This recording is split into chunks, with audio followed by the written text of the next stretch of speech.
You will hear a number of different recordings, and you will have to answer questions on what you hear. There will be time for you to read the instructions and questions, and you will have a chance to check your work. All the recordings will be played once only. The test is in 4 sections. At the end of the test, you will be given 10 minutes to transfer your answers to an answer sheet. Now turn to Section 1. Section 1. You will hear a conversation between a clerk at the inquiries desk of a transport company and a man who is asking for travel information. First, you have some time to look at questions 1 to 5.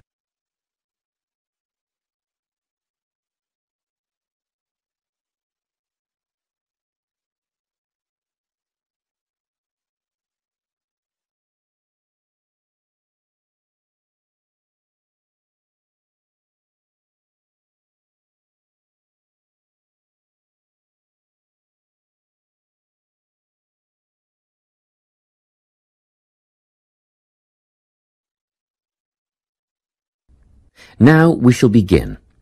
You should answer the questions as you listen, because you will not hear the recording a second time. Listen carefully and answer questions 1 to 5. Good morning, Travel Link. How can I help you? Good morning.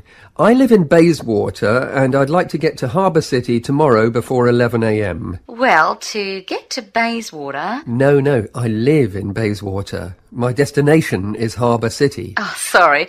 Right, so that's Bayswater to Harbour City. Are you planning to travel by bus or train? I don't mind, really. Whichever option is faster, I suppose. Well, if you catch a railway express, that'll get you there in under an hour. Let's see. Yes, if you can make the 9:30 a.m. express, I'd recommend you do that. Great. Which station does that leave from?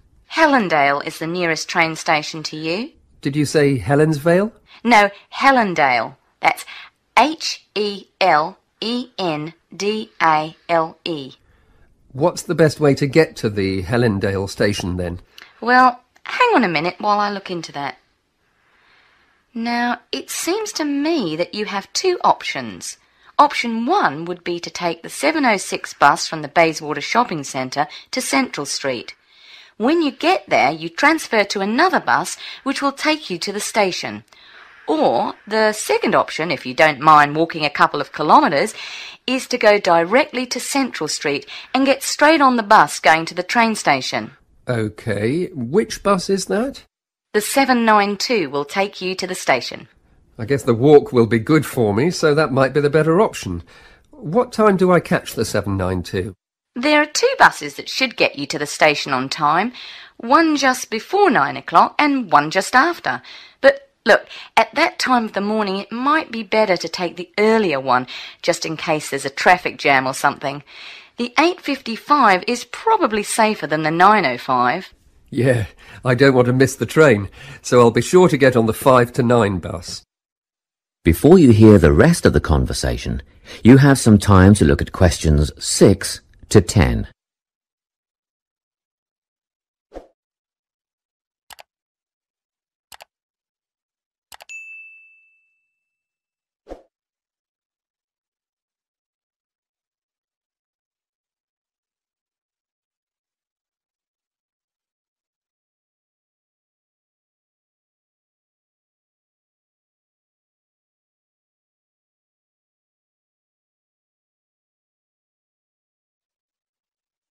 Now listen and answer questions 6 to 10. By the way, how much will I have to pay in fares? Well, you can get a ticket on the bus for $1.80 cash, and you'll need $10 each way for the train. Wait, do you have a Travel Link card? No, but I can get one before tomorrow. OK, well that'll make it considerably cheaper then. The bus will cost $1.50 each way, and the train will be... The train to Harbour City will...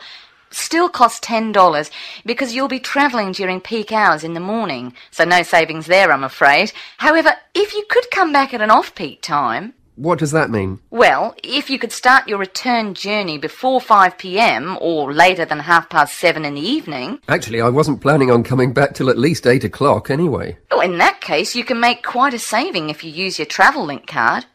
You did say you were planning to purchase one, didn't you? Yes, I'll pick one up later today. Good. That would mean your return train journey would only cost you $7.15 with your card. Thank you. Is there anything else I can help you with? Actually, there is. Do you know if I can use the travel link card on ferries? If you're thinking of the Harbour City ferries that go back and forth between the North and South Bank, those are the commuter ferries, then yes. A one-way trip costs $4.50, but with your card you'd make a 20% saving and only pay $3.55. So $3.55 for the commuter ferry. What about the tour boats? You mean the tourist ferries that go upriver on sightseeing tours? No, they only take cash or credit card. They're not part of the Travel Link company. Oh, I see. I don't suppose you know the cost of a tour? In actual fact, I do, because I took a friend on the trip upriver just last week. We decided on the afternoon tour, and that was $35 each, but I understand that you can do the whole day for $65. Thank you. You've been a great help. My pleasure. Enjoy your day out. That is the end of section 1. You now have half a minute to check your answers.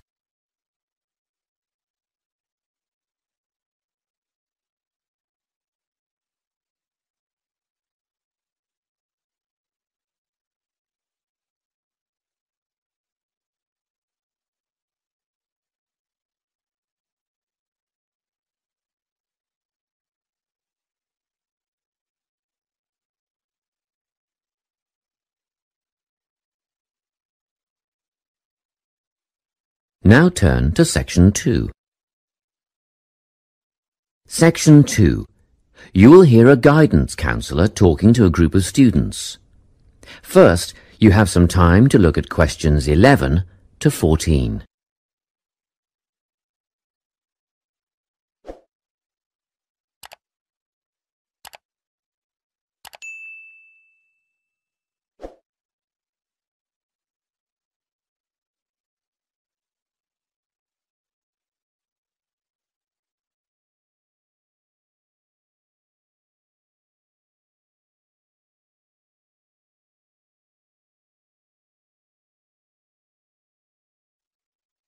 Listen carefully and answer questions 11 to 14.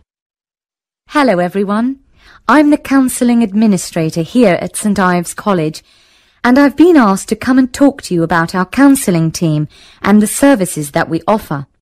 We have 3 professional counsellors here at St Ives, Louise Bagshaw, Tony Denby and Naomi Flynn. They each hold daily one-on-one sessions with students, but which counsellor you see will depend on a number of factors. If you've never used a counsellor before, then you should make an appointment with Naomi Flynn. Naomi specialises in seeing new students and offers a preliminary session where she will talk to you about what you can expect from counselling, followed by some simple questions about what you would like to discuss. This can be really helpful for students who are feeling a bit worried about the counselling process. Naomi is also the best option for students who can only see a counsellor outside office hours. She is not in on Mondays, but starts early on Wednesday mornings and works late on Thursday evenings, so you can see her before your first class or after your last class on those days. Louise staffs our drop-in centre throughout the day. If you need to see someone without a prior appointment, then she is the one to visit. Please note that if you use this service, then Louise will either see you herself or place you with the next available counsellor. If you want to be sure to see the same counsellor on each visit, then we strongly recommend you make an appointment ahead of time. You can do this at reception during office hours or by using our online booking form. Tony is our newest addition to the counselling team. He is our only male counsellor, and he has an extensive background in stress management and relaxation techniques. We encourage anyone who is trying to deal with anxiety to see him. Tony will introduce you to a full range of techniques to help you cope with this problem, such as body awareness, time management, and positive reinforcement. Before you hear the rest of the talk, you have some time to look at questions 15 to 20.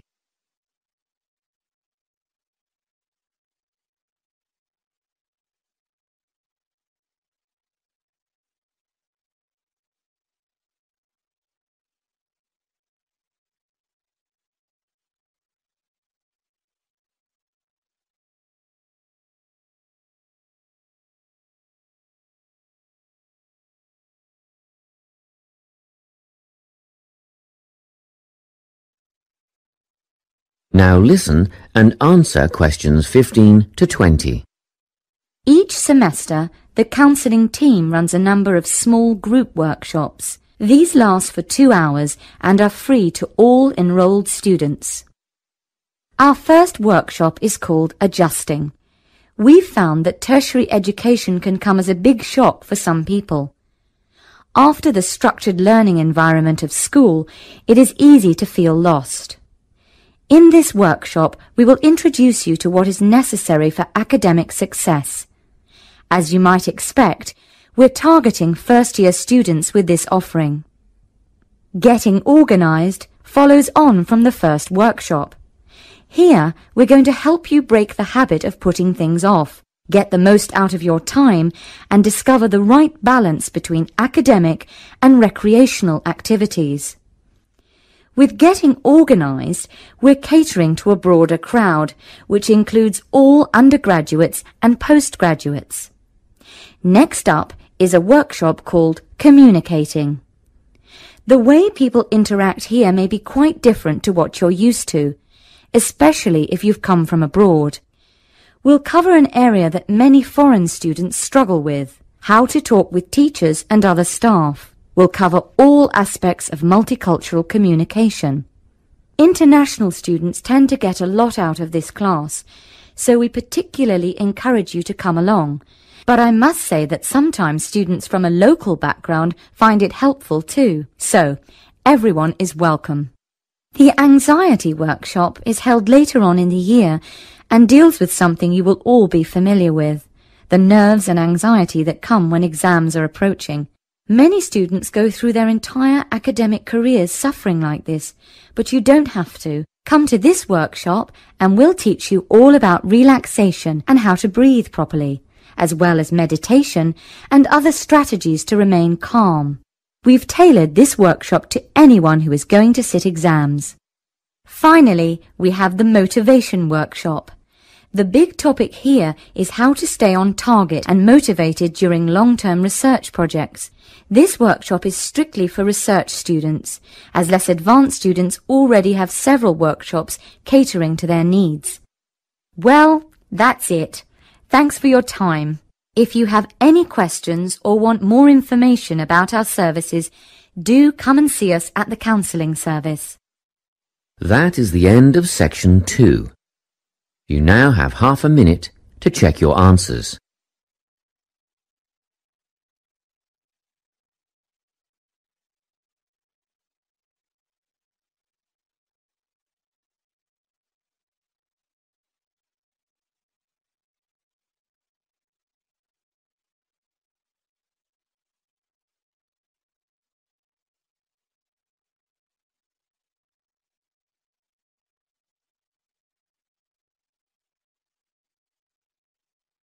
Now turn to section 3. Section 3. You will hear a conversation between a tutor and 2 students who are preparing for an English literature test.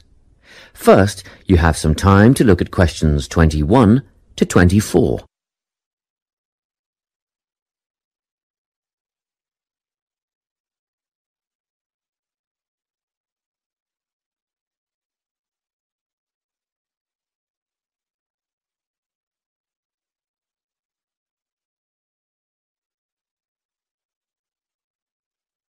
Listen carefully and answer questions 21 to 24.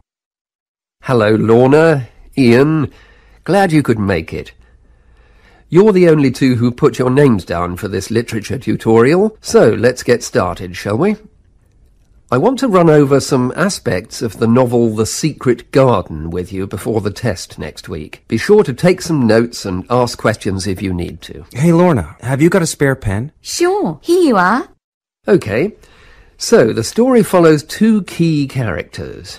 You should refer to them as protagonists, who go by the names of Mary Lennox and Colin Craven. The story is set shortly after the turn of the 20th century, and the narrative tracks the development of the protagonists as they learn to overcome their own personal troubles together. That's quite a common storyline, isn't it? Yes, you're right, Lorna. So what can you tell me about the character of Mary? Well, in the beginning, she is an angry, rude child who was orphaned after a cholera outbreak and forced to leave India and move to the United Kingdom to her uncle's house in Yorkshire. That's right. And there she meets Colin, who spends his days in an isolated room, believing himself to be permanently crippled, with no hope of ever gaining the ability to walk. The two strike up a friendship, and gradually learn, by encouraging each other, that they can both become healthy, happy, and fulfilled in life. Will we need to remember a lot of these details for the exam? Just the basic outline. Examiners don't want to read a plot summary. They know what the book is about. Focus on narrative techniques instead, such as point of view. What's that mean? It's all about how we see the story. This story, for example, is written from the perspective of what is called an omniscient narrator. Omniscient means all-knowing. So, as readers, we get to see how all the characters feel about things, what they like and don't like, and what their motivations are in the story. Before you hear the rest of the conversation, you have some time to look at questions 25 to 30.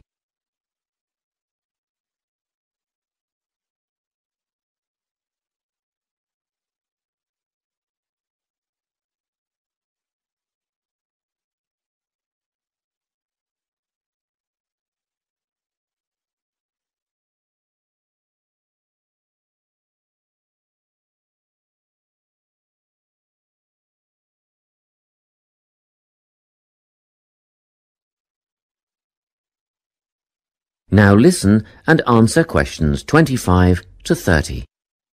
Won't it be hard to write a technical analysis? After all, it's a kid's book. Well, it was initially pitched at adults, you know. But over the years it has become seen as a more youth-orientated work. And you're right in a sense. The simple vocabulary and absence of foreshadowing make the story very easy to follow and ideally suited for children. But that doesn't mean there isn't much to analyse. Look at the symbolism, for instance. Symbols are things, right? Material things like objects that stand for abstract ideas. Absolutely, yes. And the author uses many of them. There's the robin redbreast, for example, which symbolises the wise and gentle nature that Mary will soon adopt. Note that the robin is described as not at all like the birds in India. Roses are used as well, as a personal symbol for Mistress Craven. You'll see they're always mentioned alongside her name, and Mistress Craven's portrait can also be interpreted as a symbol of her spirit. Are symbols just another name for motifs? No, motifs are a bit different. They don't have as direct a connection with something the way that a symbol does. Motifs are simply recurring elements of the story that support the mood. Are there any in this novel? Yes, two very important ones. The Garden of Eden is a motif. It comes up a few times in connection with the garden of the story. And then you've got the role that secrets play in the story. In the beginning, everything is steeped in secrecy, and slowly the characters share their secrets, and in the process move from darkness to lightness, metaphorically, but also, in the case of Colin, quite literally. His room in the beginning has the curtains drawn, and he appears at the end in the brightness of the garden. Anything else we need to know about? Yes. Nearly all novels explore universal concepts that everyone has experienced. Things like love, family, loneliness, friendship. These are called themes. The Secret Garden has a few themes that all centre on the idea of connections. The novel explores, for example, the way that health can determine and be determined by our outlook on life. As Colin's health improves, so too do his perceptions of his strength and possibility. The author also examines the link between our environment and our physical and emotional prosperity. The dark, cramped rooms of the manor house stifle the development of our protagonists. The garden and natural environments allow them to blossom, just as the flowers do. Finally, this book looks at connections between individuals, namely Mary and Colin. This necessity of human companionship is the novel's most significant theme, because none of their development as individuals would have occurred without their knowing each other. Well, that about sums it up, I think. That's a great help, thanks. Yes, thanks very much. That is the end of section 3. You now have half a minute to check your answers.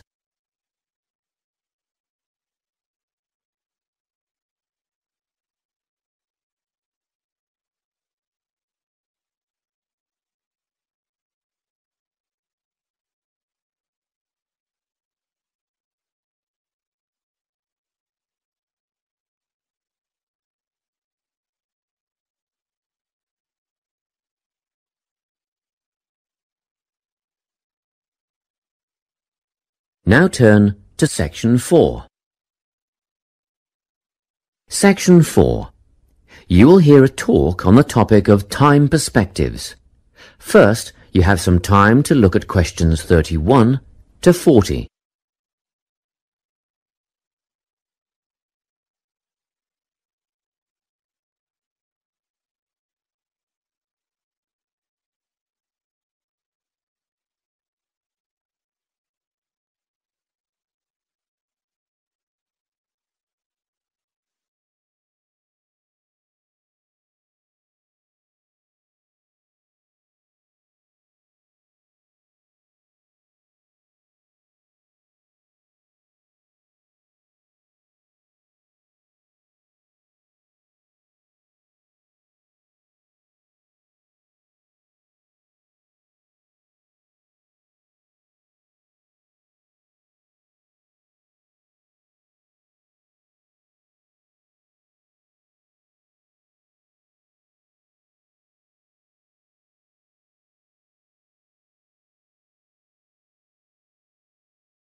Listen carefully and answer questions 31 to 40.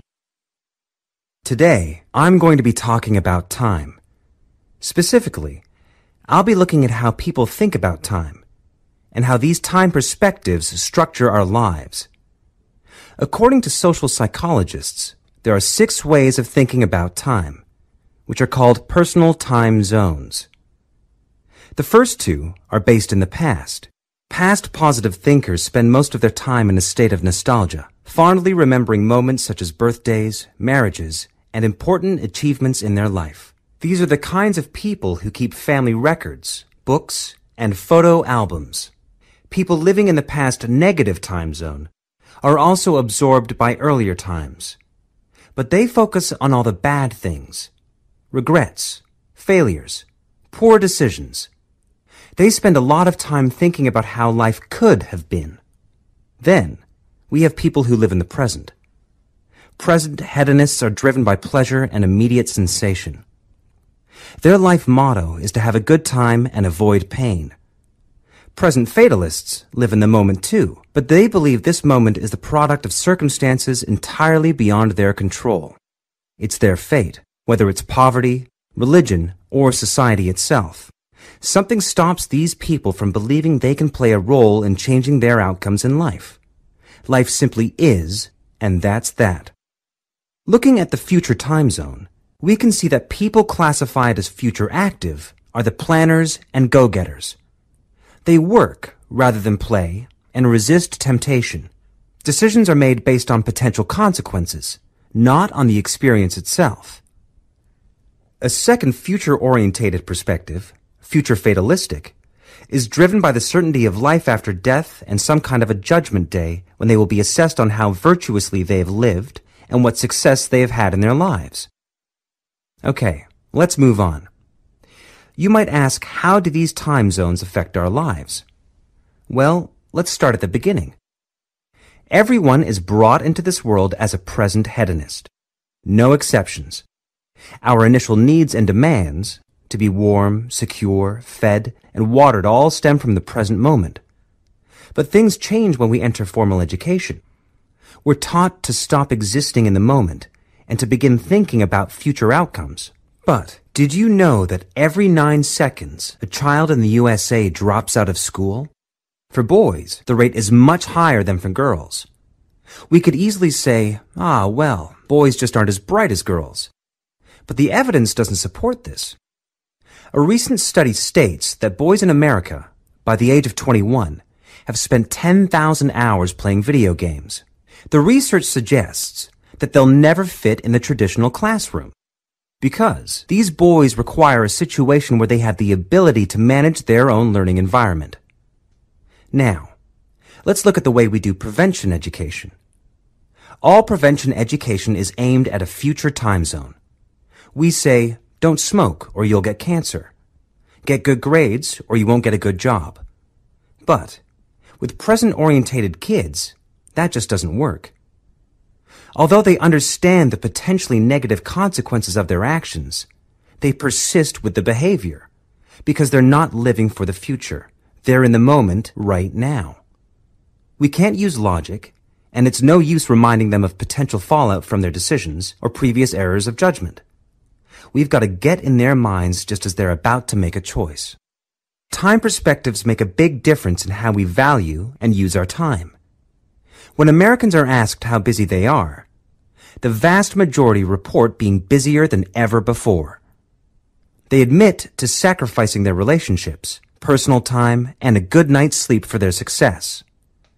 20 years ago, 60% of Americans had sit-down dinners with their families, and now only 20% do. But when they're asked what they would do with an 8-day week, they say, that'd be great. They would spend that time laboring away to achieve more. They're constantly trying to get ahead, to get toward a future point of happiness. So, it's really important to be aware of how other people think about time. We tend to think, that person's really irresponsible, or that guy's power hungry. But often, what we're looking at is not fundamental differences of personality, but really just different ways of thinking about time. Seeing these conflicts as differences in time perspective, rather than distinctions of character, can facilitate more effective cooperation between people and get the most out of each person's individual strengths. That is the end of section 4. You now have half a minute to check your answers.